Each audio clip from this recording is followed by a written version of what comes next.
आप जानते हैं 18वीं लोकसभा 2024 में चुने गए सांसदों में से लगभग 30% सांसद राजनीतिक परिवार से आते हैं। सिर्फ कांग्रेस के ही नहीं, बीजेपी के करीब 22% सांसद ऐसे हैं जो कि वंशवाद से आते हैं, बाप के नाम पर चुनाव लड़ते हैं और फिर मंत्री बन जाते हैं। आरजेडी में यह आंकड़ा 60% तक पहुंच जाता है, यानी आधा से ज्यादा नेता परिवारवाद की देन है। वही समाजवादी पार्टी का नाम ही परिवारवाद से जुड़ा हुआ है। यहाँ 70% से ज्यादा बड़े चेहरे सिर्फ यादव परिवार से देखने को मिलेंगे।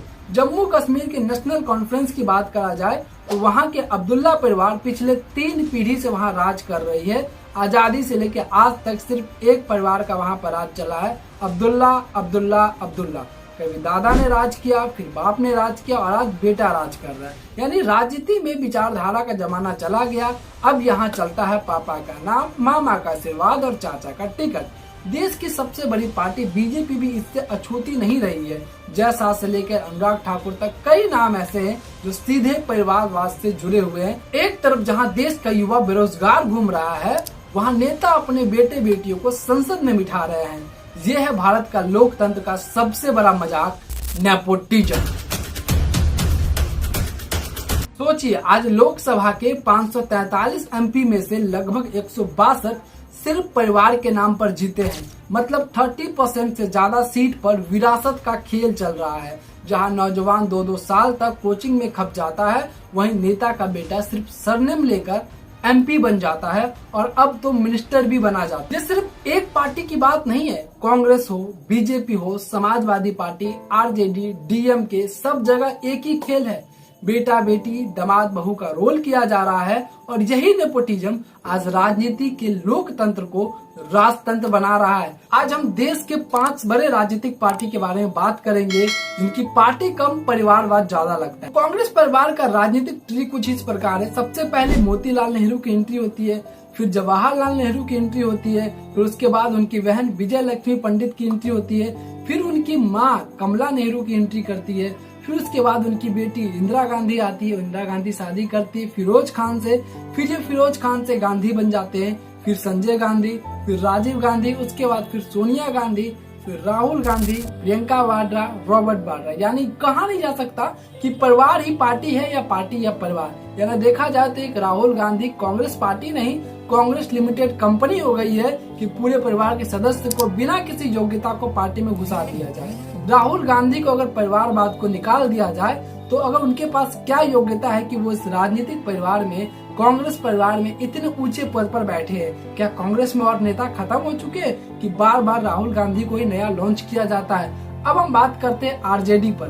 बिहार में आते हैं। बिहार में आरजेडी में सबसे पहले एंट्री करते हैं लालू यादव, उसके बाद उनकी पत्नी आती है राबड़ी देवी, मुख्यमंत्री बनती है, फिर अपनी बेटी मीसा भारती को लाती है, फिर बेटी तेजस्वी यादव आते हैं, उनका भाई तेज प्रताप यादव आता है, रोहिणी आचार्य आती है। अब धीरे धीरे लगता है 2025 के चुनाव में और भी काफी सारे परिवार के लोग राजनीति में एंट्री करने वाले हैं। ये कहते हैं कि यादव के हित से हम MY समीकरण पे काम करते हैं। अगर तेजस्वी यादव के नाम के पीछे से लालू यादव का नाम हटा दिया जाए तो उसके पास और कौन सी योग्यता है यादव जी के पास कि मुख्यमंत्री बनने के चेहरे हैं। क्या आरजेडी में और कोई नेता नहीं है? ऐसे काफी सारे आरजेडी पढ़े लिखे नेता हैं जो बिहार के राजनीति को बहुत अच्छे से समझते हैं। तेजस्वी यादव से लाख गुना अच्छा उनके पास नॉलेज है, उनके पास एक्सपीरियंस है, अनुभव है। लेकिन नहीं, तेजस्वी यादव पार्टी से आते हैं, परिवार से आते हैं, इसलिए वही आरजेडी को लीड करेंगे, वही बिहार को लीड करेंगे और वही आरजेडी से मुख्यमंत्री बनेंगे। अब आपको क्या लगता है कि भविष्य में कभी ऐसा होगा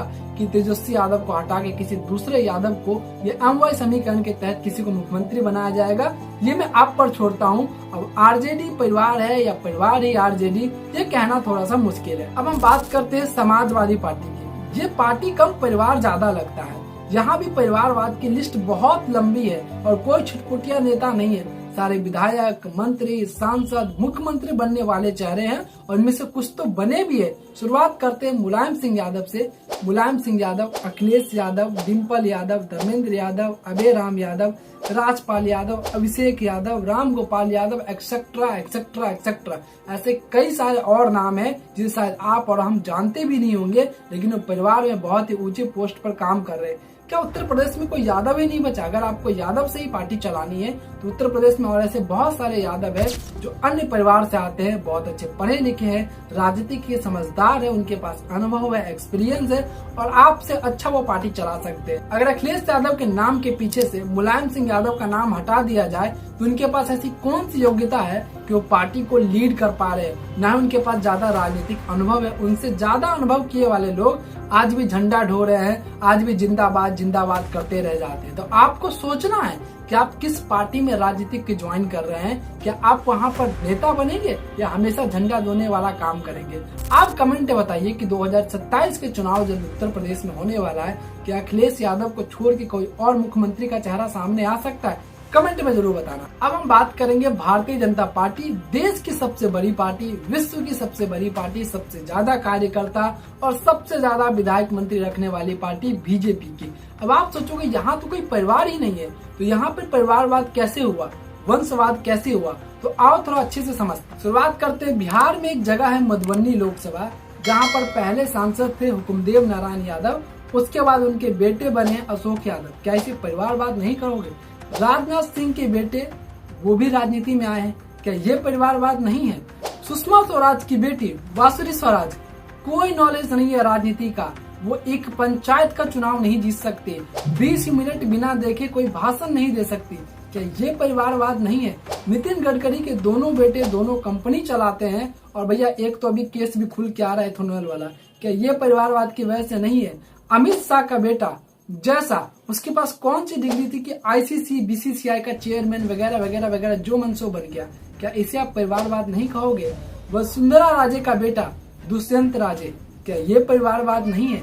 ऐसे बहुत सारे अनगिनत नाम है और मैं यहाँ पर लिस्ट दे दूंगा कि बीजेपी के परिवारवाद में कितने सारे लोग हैं। तो ये है भारत के 5 ऐसे पार्टी जिसमें सबसे ज्यादा परिवारवाद देखा जाता है। Congress, RJD, Samajwadi party, national conference Abdullah की पार्टी और फिर बीजेपी। बीजेपी में एक परिवार से लोग नहीं है, हाँ, लेकिन अगर बाप राजनीति में गया है तो बेटा राजनीति में जरूर जाएगा। इसका सीधा एग्जाम्पल अनुराग ठाकुर है। अब सवाल ये है, क्या लोकतंत्र जनता के लिए है या सिर्फ नेताओं के घर की प्राइवेट लिमिटेड कंपनी बन चुका है? भारत के लोकतंत्र का सबसे बड़ा दुश्मन भ्रष्टाचार नहीं बल्कि परिवारवाद है। जब तक टिकट और कुर्सी जनता नहीं बल्कि खानदान तय करेगा तब तक असली लोकतंत्र अधूरा रह जाएगा। तो आप बताइए, क्या वाकई ये लोकतंत्र है या फिर परिवारवाद के एक फैमिली बिजनेस चल रहा है? तो सवाल ये है कि आखिर कब तक ये चलेगा? तो जब तक भारत का युवा अपने हक मांगने के लिए खड़ा नहीं होगा तब तक कुर्सियां परिवार की जागीर बनती रहेगी। अगर आपको भी लगता है कि नेपोटिज्म भारत के भविष्य के साथ धोखा है तो वीडियो को शेयर कीजिए, आवाज उठाइए, सच्चाई को फैलाइए और कमेंट में लिखिए कि सबसे बड़ा राजनीतिक पार्टी कौन है जिसमें सबसे ज्यादा नेपोटिज्म और परिवारवाद देखा जाता है। आज के लिए इतना ही, मिलते हैं किसी अगले टॉपिक अगले वीडियो में, तब तक के लिए जय हिंद,